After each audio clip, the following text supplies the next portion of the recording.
quedan 2000.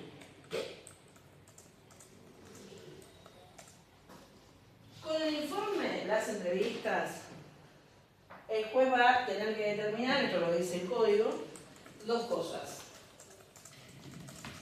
La comprensión de las consecuencias de la celebración de un matrimonio y la aptitud para la vida de relación. ¿Aptitud? Sí, esa es, para mí las dos son un poco relativas, por eso que yo les decía antes, yo creo que nadie comprende fríamente las consecuencias de celebrar un matrimonio cuando se va a casar. Ni siquiera ustedes que van a ser abogados, el día que decidís casarte vas a estar pensando, che, para, pero el 433 dice que si presentamos el convenio y no sé. A ver, la impresión que yo tengo con esta parte del código es que el código no puede quedar, por un lado, como tan restrictivo el derecho al matrimonio para las personas con discapacidad, entonces habilita esta dispensa judicial y le pone estos dos requisitos que no creo que sean efectivamente los requisitos que se corroboran. ¿Por qué? Porque en una discapacidad intelectual de determinado nivel, no sé si llega a comprender. ¿Ustedes comprenden las consecuencias? ¿Cuáles son las consecuencias del matrimonio? A ver, pensemos. No tenemos discapacidad, creo, intelectual creo que nadie, mental no sé, capaz todos. ¿Cuáles son las consecuencias de celebrar matrimonio? Piensen. ¿Vos estás casado? 3 veces. No.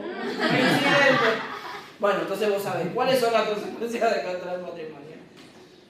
Una de Es el cambio, no tanto, el cambio de la vida se produce cuando nacen los hijos. Sí. Pero el matrimonio, sin lugar a dudas, que es no digo el ensamble, es la fusión de dos seres en una sola personalidad. Es una definición absolutamente romántica. ¿O no? 3 veces se casó. Sigue manteniendo esa idea. Cuando te separaste, ¿cuáles fueron las consecuencias de cada uno de tus divorcios? Bueno, de los 3 tuve diferentes experiencias. O sea, del primero soy viudo, ahí. de manera tal de que se va Tenés fuera todas de las la formas de nada. disolución del matrimonio. Claro, y el tercero me separé muy bien, de la cual Alejandra sigue siendo muy buen amigo. Y del segundo, con una abogada, estuve 4 años con contradictorio, que vio que, bueno, yo los otros días fui a un juzgado y me enteré de que todavía siguen manteniéndose los casilleros, esos famosos. Yo pensé que con la computación todo eso había desaparecido. No, lo tienen, claro. Todavía están y tienen más papeles que nunca. Bueno, cuando usted entraba al juzgado ahí en la Valle 1212, había un casillero que era Almada Beltrame. O sea, teníamos casillero propio.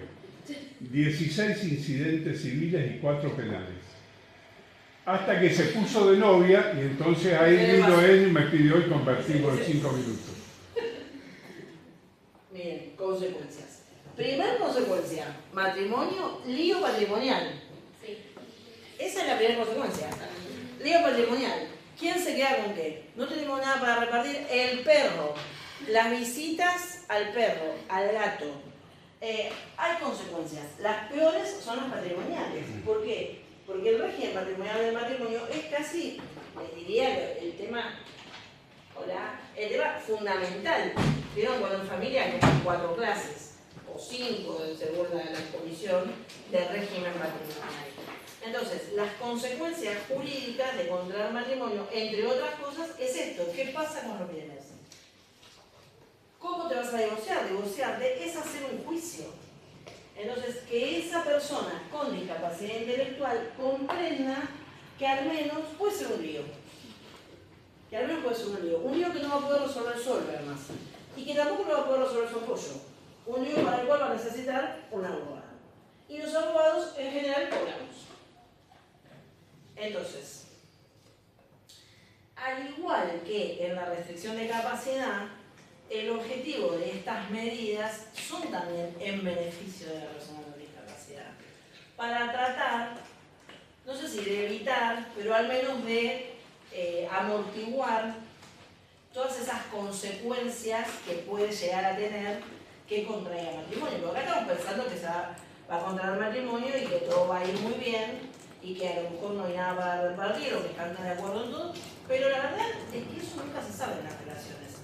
Ni siquiera cuando hay una discapacidad en el medio, o tal vez peor.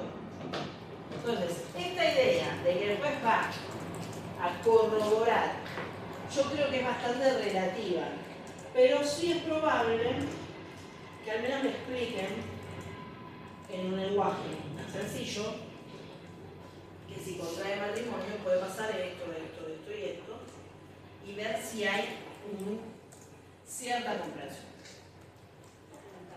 ¿Esto es más allá del grado de discapacidad que tiene la persona o hay cierto grado que, o sea, si la discapacidad llega hasta el punto de que no puede comprender eso directamente? Ahora lo vemos. Acá estamos hablando de personas que se presentaron a casarse. Lo otro de la actitud de la vida de relación, bueno, está bien, es algo que va a salir del informe socioambiental, pero además, más o menos nos imaginamos que tiene cierto nivel de vínculo social porque se quiere casar con otra persona. Entonces, hay ahí una manera de relacionarse. Siempre los ejemplos más concretos son con las personas con síndrome de Down porque son muy enamoradizos. Entonces, en las escuelas especiales, en las escuelas a donde van, donde hacen actividades, siempre se forman muchas parejas. Siempre. Entonces, por eso por ahí más ejemplos. Ahora supongamos que el juez dice que sí. ¿Qué está haciendo el juez? Está flexibilizando la exigencia del discernimiento para prestar el consentimiento. Lo flexibiliza, lo disculpa. Entonces, con este nivel de discernimiento, que no sabemos exactamente cuál es, estas personas pueden contraer un matrimonio válido y se van a casar. Sí, es mucho peor. Sí, bueno. También puede darse el caso de que alguien vaya a casarse, que tenga una discapacidad, que nadie se da cuenta o que a nadie le importa, y se casa y no pasa nada. Que imagínense todo lo que va a pasar en este país, que nadie se da cuenta de nada nunca. Debe haber miles de matrimonios con vicio de nulidad y que no pasa nada. Eso también. Y después creo que también hay muchas personas con discapacidad intelectual que para evitarse todo esto no se casan. Viven juntas y no se casan. Algo que sucede es que cuando supongamos que es una pareja de las dos personas con discapacidad mental e intelectual, que las familias y ellos mismos digan, para evitarnos la oposición, que alguien cuestione algo, hacemos un periodo de instancia judicial antes de pedir el turno de registro civil. Entonces vas, te presentas en un juzgado, a través de un abogado, con un escrito y solicitas una dispensa judicial para contraer matrimonio. Con esa sentencia te presentas en el registro civil y le casas. Eso, a ver qué pasa. Esto es una decisión absolutamente personal, porque es hacer un juicio, pagar un abogado. Supongamos que lo hacen a través de un patrocinio gratuito, no importa, es el tiempo, la energía, sumada a todos los demás juicios que capaz ya están haciendo por otras cosas que no se cumplen. Es una decisión personal. Pero si vos decís, o pensás, como los dos tienen discapacidad intelectual, en los dos es evidente, entonces es probable que alguien sospeche o dude, la traminemos antes. Pero ahí es personal y acá no sé si hay alguien que tiene un familiar con discapacidad intelectual, pero yo he dado eutanasia en muchos lados y hay personas que te dicen yo lo peleo a muerte porque la capacidad se resuelve. Y si no hay una sentencia de restricción de capacidad que diga que vos no podés celebrar matrimonio, me tenés que casar. Pero esas son las batallas que cada uno quiere librar. A lo mejor te va bien o te va mal. Depende. Gente que dice no quiero pasar por nada de esto, tramita la dispensa judicial. ¿Sí? Ahora supongamos que la persona tiene una restricción de capacidad. Si tiene una restricción de capacidad, hay dos posibilidades. Vieron que en las sentencias hay que enumerar los actos que la persona no puede realizar por sí mismos, para lo cual se le va a designar apoyos. Todo lo demás, la persona lo puede hacer. Generalmente, en las restricciones de capacidad, a lo que se apunta es a la cuestión patrimonial. A la posibilidad de celebrar contratos, de realizar operaciones comerciales, de administrar dinero, de hacer un testamento. Es muy raro, a no ser que lo pidas expresamente cuando presentas la restricción, que se refieran al matrimonio. Es muy raro. Ahí es muy raro, ¿por qué? Por un montón de cosas. Por un lado, por desconocimiento. Y por el otro, por un poco de prejuicio. Porque en general, si vos no trabajás en discapacidad, no se te ocurre pensar que las personas con discapacidad intelectual tienen sexo, tienen ganas, se enamoran, se quieren casar. No, es un tema del que nadie tiene en cuenta, mucho menos los jueces que no se capacitan en el tema. Entonces, las sentencias no hablan de cuestiones personales, a no ser que lo quieras.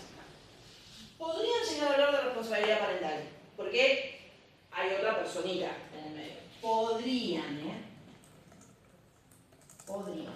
Vamos. Eso lo vamos más adelante. Ahora bien, si ahí no dice, no figura el matrimonio como un acto que la persona no puede realizar, se puede pasar. Se puede pasar. Tú vas con la sentencia y decís, mira, estoy restringido en todo esto, pero para casarme no. Aún así, ha habido casos que el registro civil ha suspendido la celebración y ha pedido una aclaratoria al juzgado para que se emita sobre la celebración del matrimonio. No ha pedido una dispensa, sino que, bueno, si pide una dispensa, igual es como algo redundante, porque va a tener que ir a este juzgado y va a tener que realizar casi lo mismo. Ahora bien, bueno, ahí vamos a lo mismo. La pelea que cada uno quiera dar. O te encadenás al registro civil y decís, yo acá tengo la sentencia y me tienen que casar, y la peleas, apelás, bueno. O decís, bueno, vamos al juzgado, hablo con el abogado, a ver si pueden emitir una aclaración. Ahora, esta es una situación. Ahora, supongamos que en esta sentencia dicen que no puede contraer matrimonio. El matrimonio es un acto personal, vos no te vas a casar a través de tu apoyo. Lo que sí el apoyo podría hacer es solicitar la dispensa. Eso sí. Ahora, supongamos que dice que no te puedes casar. ¿Qué hacemos? Porque cuando te lo hicieron, vos ni pensabas ni te importaba, no tenías novio, no estabas enamorado, nada. Un par de años después, te enamoraste, te pusiste de novio y te quedas casado. Tenés una sentencia que dice que no. Bueno, ahí una alternativa es pedir la revisión de la sentencia. Vieron que de oficio hay que revisarlas cada 3 años, sí o sí. Pero en cualquier momento se puede revisar a pedido del interesado. Se podría pedir una revisión, para lo cual se va a volver a hacer todo, el informe socioambiental, el informe interdisciplinario, el informe de los médicos, pero ya pensando en el matrimonio exclusivo. Acá, a ver, como el código no lo aclara, están totalmente separados los temas, no hace ninguna relación, hay medio una nebulosa de capaz que conviene pedir una dispensa judicial directamente en vez de una revisión. Es casi lo mismo, porque va a ir al mismo juzgado, en las dos se va a requerir el informe del equipo interdisciplinario, en las dos va a tener que intervenir el juez. Eso ahí es medio criterio del abogado, momento de procesar de que vos digas, no, pero ahora, viste, ahora lo estamos haciendo así y conviene pedirlo así, o en otro momento conviene pedirlo de otra forma. Pero lo importante es que este no puede revisarse.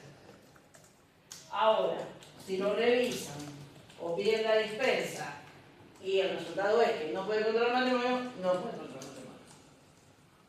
No puede contraer. Podrá vivir en pareja, pero no puede contraer matrimonio. ¿Hay una cantidad de veces que se puede pedir la revisión de la sentencia en esos 3 años?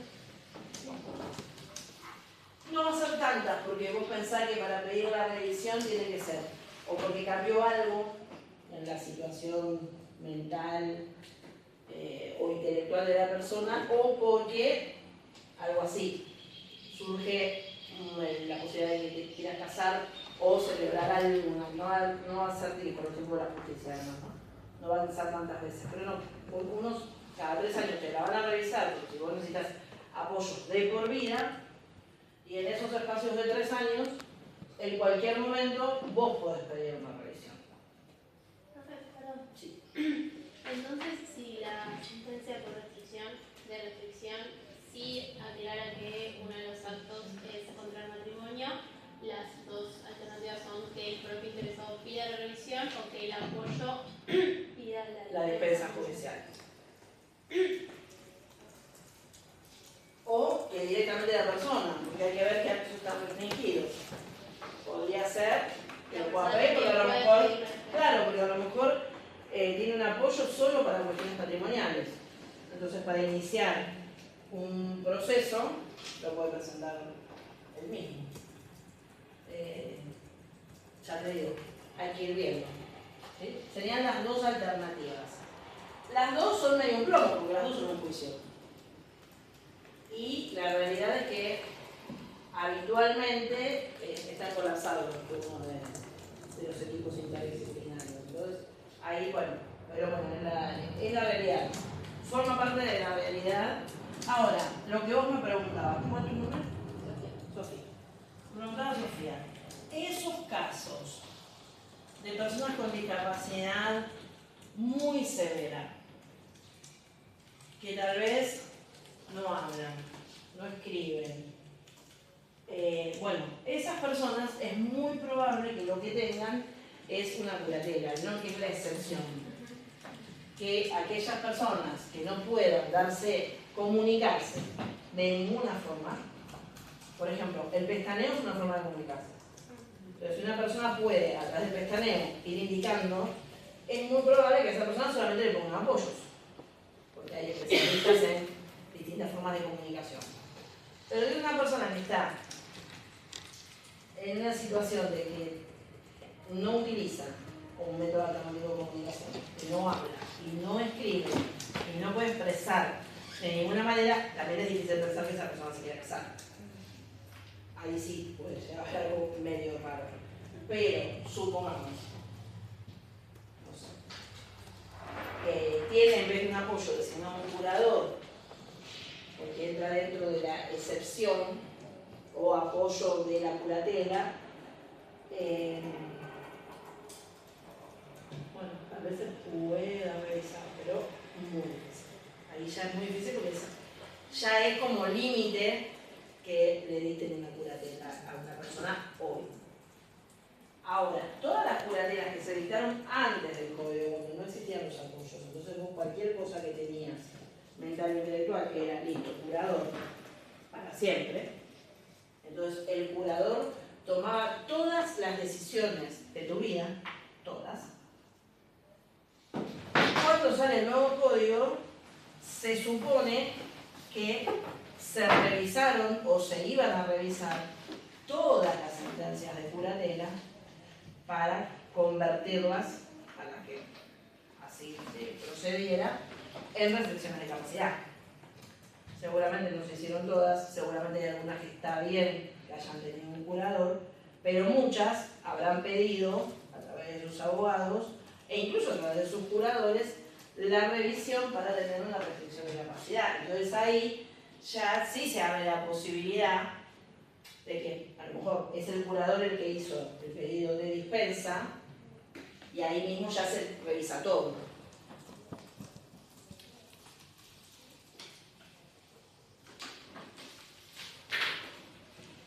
Ahora, supongamos que existe un impedimento que nadie denuncia, que nadie detecta y el matrimonio se celebra. Y después que se celebra, alguien dice, alguien de los legitimados o alguien interesado en denunciar, dice, no, che, pero acá hay un impedimento que hace dudar de la validez del matrimonio. El proceso de nulidad es un juicio raro, no es un juicio habitual, es difícil. Pero bueno, a veces puede valer la pena. Es una figura que se ha mantenido en el código para las personas, sobre todo de convicciones religiosas muy fuertes, que quieren recuperar la soltería. Es la única forma de volver a ser soltero, la nulidad. Y la otra es porque puede mejorar la situación de alguno en el tema del régimen patrimonial del matrimonio cuando se disuelve el vínculo. Porque ahí sí se determina buena fe o mala fe. No nos vamos a meter con eso tampoco hoy. Ahora, supongamos, vamos a este caso. Una persona con una discapacidad intelectual o mental que celebra el matrimonio y que luego de celebrado, la familia se entera. Y dice, no, ¿cómo que se casó si tú no sabes lo que hacer? Tiene que presentar un pedido de nulidad, que lo tiene que fundamentar. Ahora, tiene ese pedido de nulidad, también se puede pedir entre los cónyuges. Tiene plazos, o sea, para los legitimados, para solicitarlo, tienen 3 meses desde la celebración del matrimonio.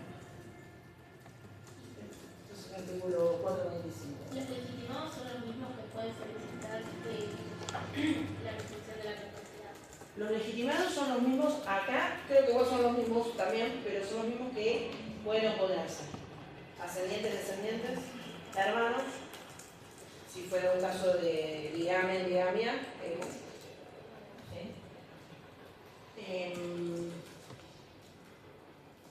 se presentan, tienen 3 meses de plazo. Ahora, supongamos que, volvamos a Francisco y Micaela, se casaron.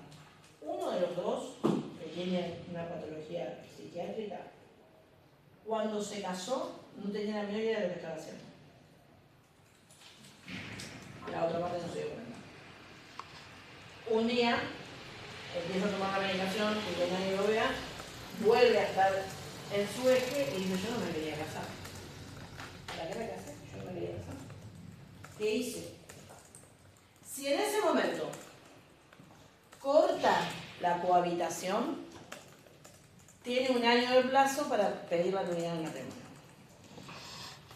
El cónyuge, se da cuenta del cónyuge que se casó con ella, o la que se casó, no tiene la menor idea de lo que estaba haciendo, ella detecta, o él detecta, que, ¿en qué condiciones me casé? Lo mismo. Si corta la cohabitación, tiene 1 año de tiempo para plantear la nulidad. O sea que el requisito es dejar de convivir.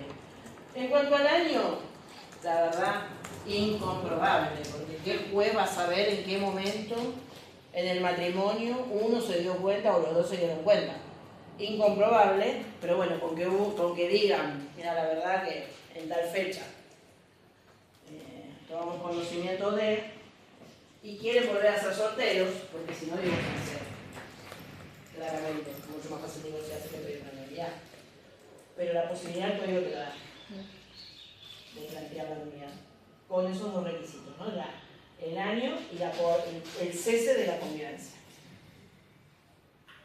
Vuelvo a decirlo, incomprobable. Ahora bien, les voy a poner un ejemplo, dos casos voy a poner. Uno de 2 personas con discapacidad intelectual, antes de la reforma del código, que no existía la dispensa judicial, existía pedir una autorización, que se presenta ante la justicia Esto pasó en la ciudad de Miramar, eran compañeros también de la escuela especial o del centro de día, no recuerdo. Llevaban ya un par de años de novios, las familias apoyaban el vínculo, los acompañaban, los apoyaban en el sentido más amplio y se presentan conjuntamente a solicitar una autorización para contraer matrimonio. El factor clave fue eso, ese colchón de apoyo que le daban las familias que se comprometieron a seguir apoyándolos. De hecho, creo que iban a vivir en la casa de uno de ellos, de la familia, o como bien el departamentito de arriba o el de atrás. Y la jueza autorizó la celebración de ese matrimonio con un argumento discutible, porque acá todavía no hablamos de algo. El artículo 23 de la Convención. El artículo 23 de la Convención es el de las relaciones de familia. Habla de muchas cosas. Pero cuando habla del matrimonio, otro error que comete la Convención también es que no distingue tampoco a las personas con discapacidad mental e intelectual del resto. Y hay muchos temas que se regulan diferentes, justamente porque por lo cognitivo, por... ¿Qué dice el artículo 23? Que las personas con discapacidad pueden celebrar matrimonio, siempre y cuando puedan prestar consentimiento libremente. Por lo tanto, ya es la Convención la que los ata al consentimiento. No es solamente nuestro. Yo creo que nuestro código hasta que flexibiliza más que la Convención. ¿Qué hizo la jueza en este momento que no existía el Código Civil y Comercial? Los autoriza en función del artículo 23, pero el artículo 23 exige el consentimiento. Esto es como un detalle para analizar el criterio con el que el juez emitió la sentencia. Supongo que se habrán casado y no sé, vivían juntos, no tenemos noticia de qué pasó después. Pero ojo, porque el artículo 23 al no distinguir entre diferentes tipos de discapacidad, termina siendo al menos insuficiente. Y no sé si no termina siendo un obstáculo, porque son ellos mismos los que ponen el límite del consentimiento. Para todos los temas de que van a ver, casi todo lo que se va a ver acá tiene que ver con el artículo 23. Entonces, estas dos personas con discapacidad intelectual, síndrome de Down, con dos familias que acompañaban esa relación, obtienen ese permiso, esa disculpa, esa excepción para contraer un matrimonio, con el compromiso de seguir siendo apoyo.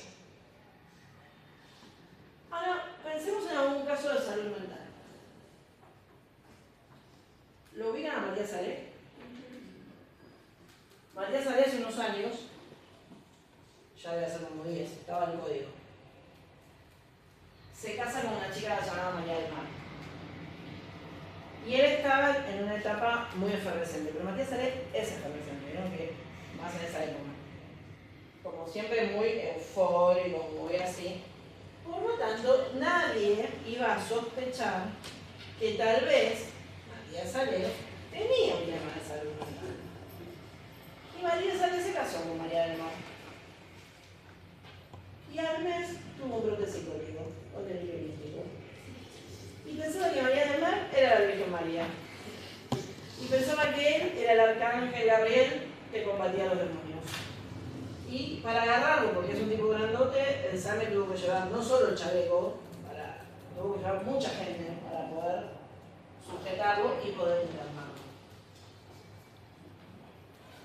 Lo internan, lo estabilizan, ahora está bien, debe estar medicado, por supuesto, pero está bien. Pasa un tiempo de internación, María del Mar, su mujer muy jovencita, iba a visitarlo. Habrá ido un mes a visitarlo. Al mes María del Mar dijo, ya está, esto no es para mí, me voy a divorciar. ¿Y qué dijo Burlando? Para demostrar que había leído el código. Vamos a pedir una nulidad. Porque cuando Matías Salé se casó, no tenía la salud mental suficiente.